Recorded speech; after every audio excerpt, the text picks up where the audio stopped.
Stands out to you about where you guys are and where you guys must improve in order to find success moving forward? Uh, Obviously, we have a lot to work on. Everybody, including myself, defense, offense, just getting ready for the game. We just have a lot of things that we need to still put together and make whole. I feel like we have little things figured out, but we need to put it all together at once. What are those little things that you've been able to figure out?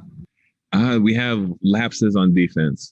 Sometimes one time we play perfect defense, the next possession we will mess up a small thing that will lead to another team's bucket.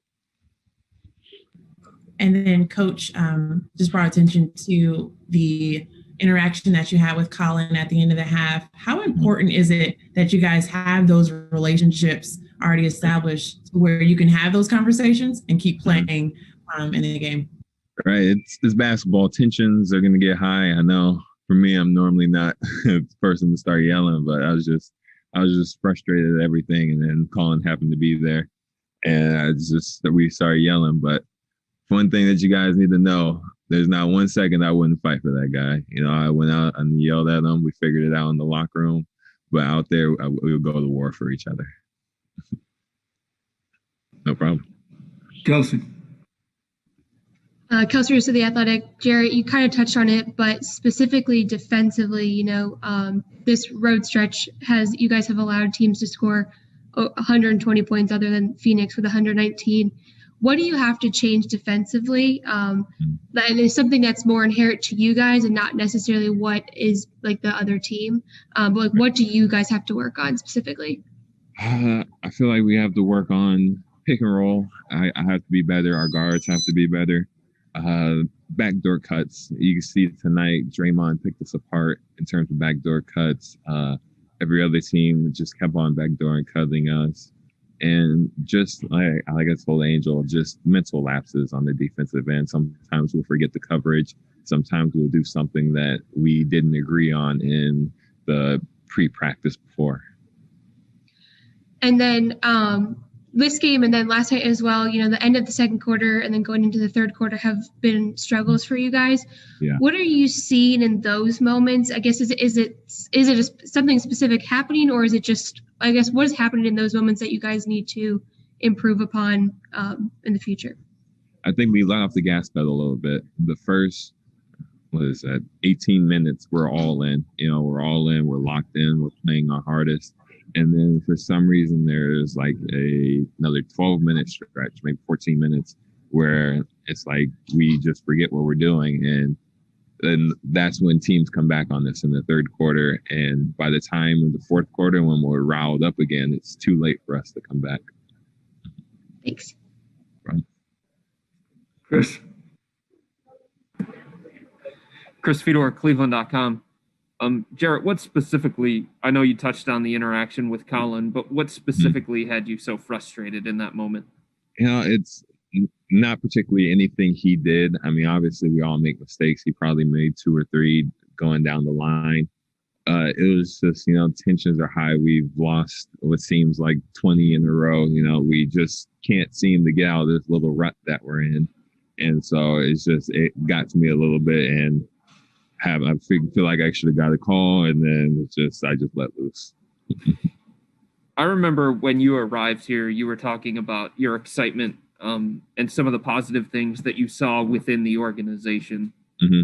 Has your view changed since you guys have gone through what you've gone through recently? No, my view still hasn't changed. Looking at us, see me, Isaac, Colin, Darius, all on the floor together. And it's like, man, only 2 years ago, we could go out and get a beer. We're still a young team. We still don't have a lot of experience, but we still see a lot of good things that we're doing on the floor.